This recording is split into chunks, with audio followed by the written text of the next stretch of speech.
From the land to Grant University in Urbana-Champaign, Illinois, this is the Closing Market Report. It is the 16th day of July, 2025. I'm Extension's Todd Gleason.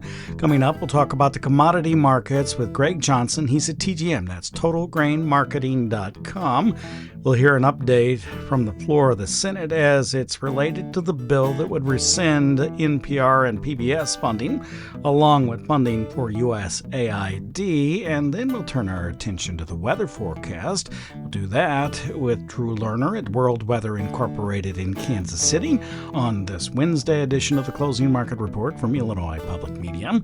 It is public radio for the farming world, online on demand at willag.org. That's WILLAG.org.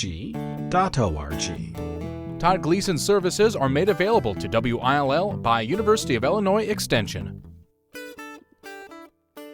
September corn for the day at $4.05 1/4, 4 higher. December settled at $4.24. That's your new crop, up 4 1/4 cents. The March corn at $4.41, up 4 1/4. August soybeans rallied 18.5 cents today. They settled at $10.13.5. September at $10.05 3/4, also up 18.5 cents. And new crop November soybeans, $10.20.5, 18 3/4 of a cent higher. Bean meal futures at $268.40, up $3.10. The bean oil, $54.82, 26 cents higher. Wheat futures, soft red, December contract at $5.61 3/4, up 3. The hard red December at $5.45 1/4. The hard red wheat down 3/4 of a cent. Live cattle futures at $220.75, $1.47.5 higher for the day. Feeder cattle at $325.57 and a half cent, up $3.30, and lean hogs at $88.70. $1.22.5 higher on the afternoon. Crude oil futures at $65.29 a barrel. That's just about 7 cents lower. Diesel fuel or heating oil at $2.36 9/10, 0.8 of a cent lower. And gasoline on the RBOB finished at $2.10.5, a penny and 7/10 of a cent lower. The Dow Jones Industrial Average now stands at 44,416. It's about 170 points higher on this Wednesday afternoon. Greg Johnson from TGM, that's TotalGrainMarketing.com. The elevator owned by FS here in Champaign County now joins us to take a look at the marketplace. Hey, a little uptrend. This is not Turnaround Tuesday, but Wow Wednesday, I think. Or at least that's what farmers are probably. It's only, it's 10 or 15 cents in the soybeans and a few pennies in the corn, but it sure feels good, I guess. What are you thinking about the marketplace today? Yeah, this is actually the third day in a row that the corn market has rallied. And as you said, pennies, not significant moves, but at least it's got a plus sign in front of it. And I think that's probably not to be unexpected. We've had a 40-cent drop in corn prices since late May, and we've had a 60-cent drop in soybean prices since late May. So we were kind of due for this technical bounce. And there's not a lot of fundamental news as far as a reason why we're bouncing today. Some of the forecasts are calling for some hot weather to come back in next week, but those same forecasters are also calling for rain. So hot and wet obviously isn't as bad as hot and dry. But I think that just the fact that we've gone down so much without a little bit of a bounce, I think the market was ready for a bounce, and they're using the potentially hot weather. And if it's pop-up showers, not everyone may get rain. And so there are some areas that are starting to show some signs of stress. Nothing that a good rain wouldn't take care of, but that is a concern. And, before it was, the talk was how high is the yield? The USDA is using 181. And, prior to this week, it was, is it 182, 184, 186?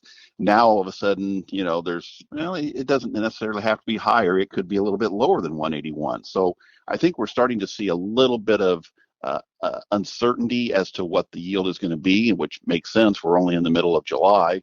And so the corn crop's got another 3 to 4 weeks where we can, have a better idea to before we determine the yield. So just the uncertainty, I think, and the fact that we've been down a little bit is causing the bounce higher today. Yeah, so on Monday we had, a contract low, I think, in December corn, but it closed higher for the day and then followed up on Tuesday, again today, as you and I are talking. What are the possibilities it turns and goes back down, and this is just a bounce? Well, last year, if we look at last year, December corn went all the way down to 390 before we bounced and finished the year at 440. I think we made that 390 low right around the 1st of September. So this year, December corn's at 425. So with the same kind of carry out projected this year as we were projecting last year, we definitely could see corn drop below $4 as we get into the fall if we get good rains for the rest of July and followed up with good rains in August. So, there's a decent chance that we could keep going lower, but the weather over the next 3 to 4 weeks will go a long way. And until we know that, maybe we can bounce 20 cents higher before we go 40 cents lower. So I was searching out something that I had recalled Daryl Good had written and Scott Irwin related to reference prices, maybe not quite reference prices, but price supports. And of course, the One Big Beautiful Bill Act has changed those prices. They're up substantially. You can learn more about that from the farmdoc daily website, by the way. There are a couple of articles there that can bring you up to speed on it. But how that sometimes puts a floor in the market, and I went searching for that article and found one instead from Daryl talking about sideways movement in the marketplace. I want to say it was from 2017. And so I went back and looked, and in that particular year, the market folded. It had been going sideways about this time, and then it folded and then dropped into the fall. So it's interesting to see and look back historically. No year is the same. This year, when you're thinking about soybeans, what kinds of historical perspectives are you using? Well, last year or this year, we've been as high as 1075 on the November contract, as low as 975, and today we're kind of in that 10 and a quarter range. So we're in the lower half of the range, but just barely. Whereas corn, like you said, we just made new contract lows earlier this week. So the corn is definitely at the bottom end of the range. The beans are kind of in the middle of the range, and we won't know as far as bean yield is concerned until August. That's usually when the bean crop is made. So we do have some good demand on the soybean oil side, but as we've talked before, you can't crush soybeans just for the oil. You're left over with all the meal, and the meal is making basically contract lows as we speak, even though the oil prices are rallying higher, and soybeans are kind of stuck right in the middle. So I think there's a lot of uncertainty yet as far as the bean yield is concerned, and then you throw on top of that when, if ever, will China return and start buying U.S. beans. This typically is the time of year when China will buy beans from the United States. We had a private sale to unknown this week. Was that China or was that somebody else? We don't know. So we're hopeful that cooler heads prevail and that China will return and start buying U.S. soybeans. Otherwise, we typically ship those beans in the fall. If we don't ship those beans in the fall, we are going to have quite a bit of a glut storage-wise to try to store both the corn and the bean crop in the fall. So the last time we were in the midst of a trade war with China, they had an extenuating circumstance within their hog herd that allowed them not to purchase through that fall any at all, if I remember correctly. This was African swine fever. Are there any extenuating circumstances within China at the moment that you think would cause them to be able to do the same thing? I still think cooler heads will prevail. They'll work out something. I think China does need to buy some from us. Obviously, they're going to buy as much as they can from Brazil with the bigger crop down there. But I don't think Brazil has enough to satisfy the Chinese demand. So I really do expect China to show up. It's just a question of whether they just absolutely buy the bare bones minimum, or if they will buy a little bit more, something more along the lines of what they normally buy. So, the trade negotiations continue to go on, and we just don't know, but that probably will go a long way towards telling us whether China does in fact buy beans and If so, how many? Thank you much. We'll talk with you again next week. All right. Thanks, Todd. That's Greg Johnson. He's with TGM, TotalGrainMarketing.com, the elevator owned by FS here in Champaign County, Illinois. You're listening to the Closing Market Report from Illinois Public Media. It is public radio for the farming world, online, on demand, anytime you'd like to listen at willag.org, willag.org. There you'll find our daily agricultural programming to just click and play. That's right there at willag.org, or you can search it out in your favorite podcast application. Look for the Closing Market Report and Commodity Week. You'll also find the Illinois Nutrient Loss Reduction podcast, too.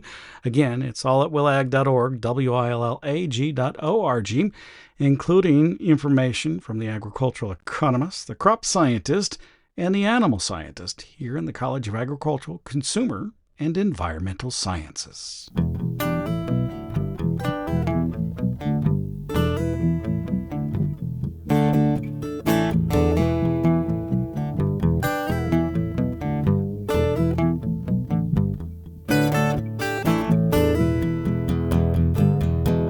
Today, the Senate is debating legislation which would rescind 2 years' worth of funding already allocated to public radio stations across the nation and government support for the United States Agency for International Development, or USAID. I listened in this morning to see how the debate was running because, well, my entire career has been anchored in public service. It started at age 19 when I spent the summers broadcasting on the Illinois State Fair radio network from Springfield and DuQuoin, including the first year of Agriland. Then I was hired in as student help in 1984 here at WILL on the University of Illinois campus. As the Closing Market Report, this program was being developed. I've been here in one form or another ever since, so this debate about funding public radio, it's important to me. I reported on agriculture in the public interest across 5 different decades. Here's an excerpt from this morning's discussion from the Senate floor. In it, you'll hear Senate Majority Leader Republican John Thune from South Dakota. Reining in waste, fraud, and abuse in the federal government is a priority shared by President Trump and by Senate Republicans. I appreciate all the work the administration has done in identifying wasteful spending. And now it's time for the Senate to do its part to cut some of that waste out of the budget. It's a small but important step toward fiscal sanity that we all should be able to agree is long overdue. Mr. President, 2 weeks ago, Republicans passed a historic bill.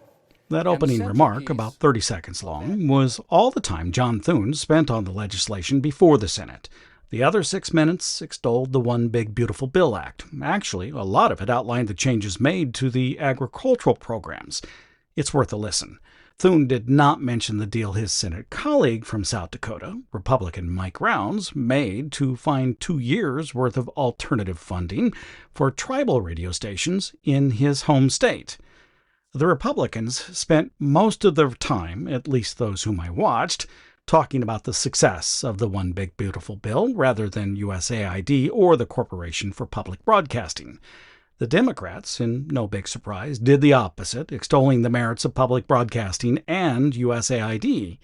Congress has until Friday to take a final vote on the legislation, or it simply times out. That's unusual, but it's the way it works this time around. I'll be watching, and I suppose you will too. Either way, I'll be here tomorrow, and Friday, and Monday.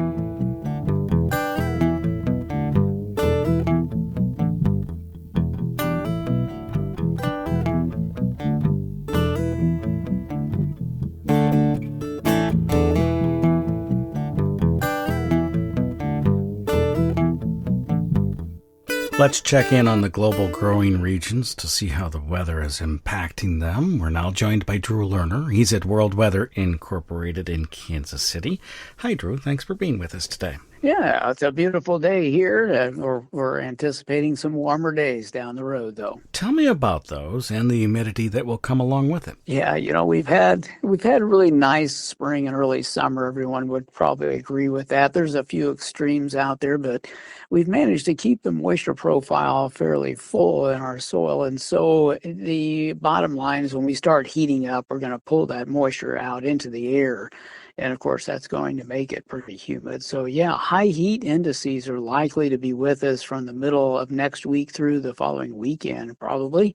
And we may see a little taste of that before then, but I think we're going to have a little bit milder temperature regime in the interim here. So not too bad in the near term, but it is going to get warm and humid. I think there's some folks that are a little concerned about whether this is going to become a persistent feature, but I don't think that will be the case. I think that our experience with high pressure and high humidity and warm temperatures will only be lasting a few days, and then we'll send the ridge that's responsible for all of that out to the west.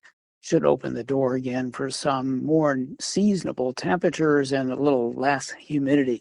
But, all this kind of strikes me as being a classic summer.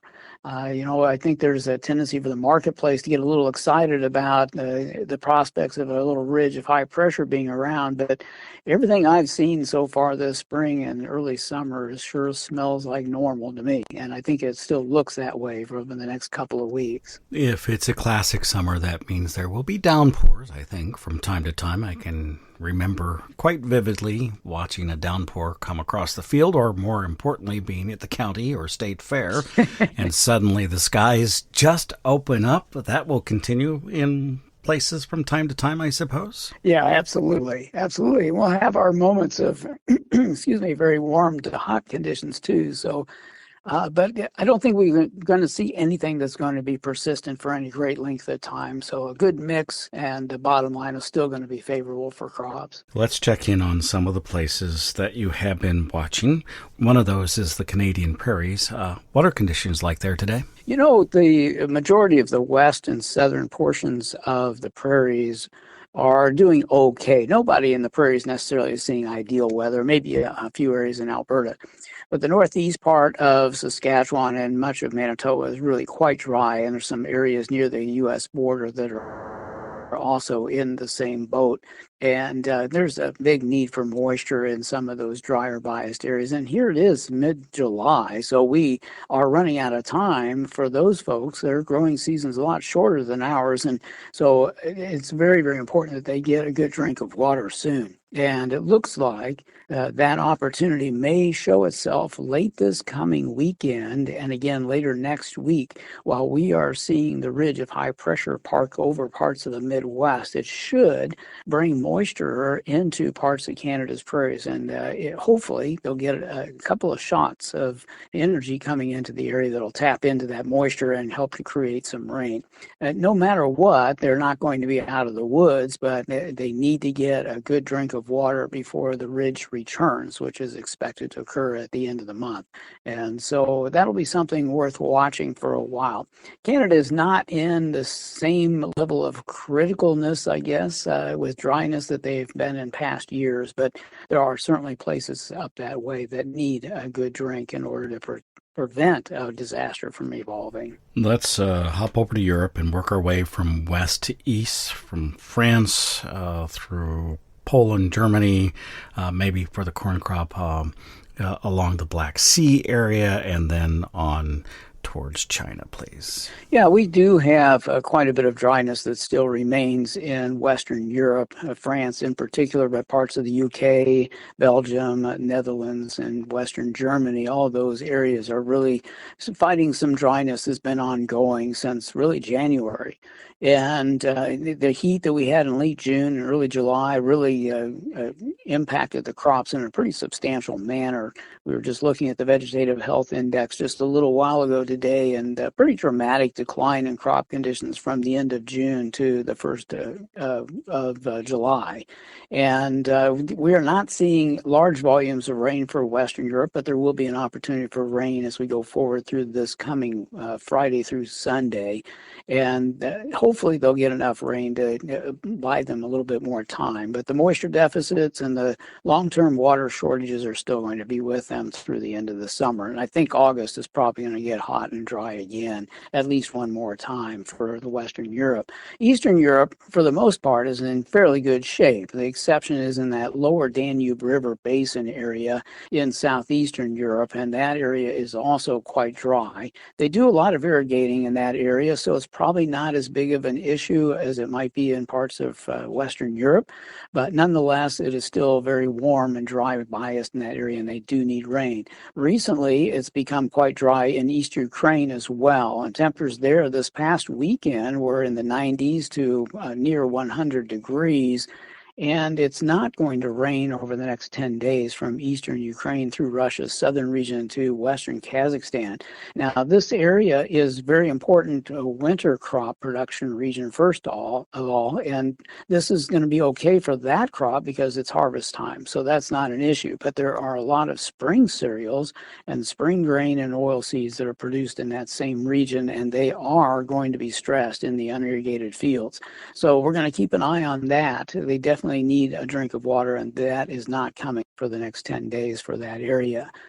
Farther east, as you mentioned, for China, there's really not too much going on in China. That drought that they had earlier this spring is gone. There was a little bit of a return of dryness recently in east central parts of China in the Yellow River Basin area again, but it is going to get whittled down a second time as we go forward through the next week to week and a half. So most of China is out of the woods at this point. They may have lost a little bit of production potential from the dryness earlier in the year, but I don't think it's going to have a big long-term impact. And I should point out areas in between China and Europe, in parts of India, the monsoon continues to perform really well, except in the far south of India where it's been fairly dry. But that area can plant later in the year and still do all right. So even India is not in too much trouble at this point. Hey, thank you much. I appreciate it. You bet. Have a great day. Drew Lerner is with World Weather Incorporated in Kansas City. Joined us on this Wednesday edition of the Closing Market Report from Illinois Public Media. It is public radio for the farming world. I will remind you that yesterday I hosted a FarmDoc Daily webinar about the changes in the One Big Beautiful Bill and how they impact crop insurance and commodity programs. You can find that now online. Look for it at farmdocdaily.illinois.edu under the webinars archive section. However, it might be easier to simply look for it in YouTube. You can do that at youtube.com/@farmdoc. That's youtube.com/@farmdoc. That's the homepage for FarmDoc Daily, and there you'll find not only that webinar, but 5-minute Farm Docs, the Closing Market Report and Commodity Week as YouTube podcast, all kinds of things that come from the agricultural economist here on the Urbana-Champaign campus of the U of I. On that note, you can always check out our website too, willag.org, willag.org. There you'll find a running list of the articles that have been written by the crop scientist, the agricultural economist, and the animal scientist. There are a couple of articles by the Ag Economist about the One Big Beautiful Bill and its impact on ag programming, and a new one by Boris Camilletti, a crop scientist, about tar spot and southern rust, too. I'm Todd Gleason.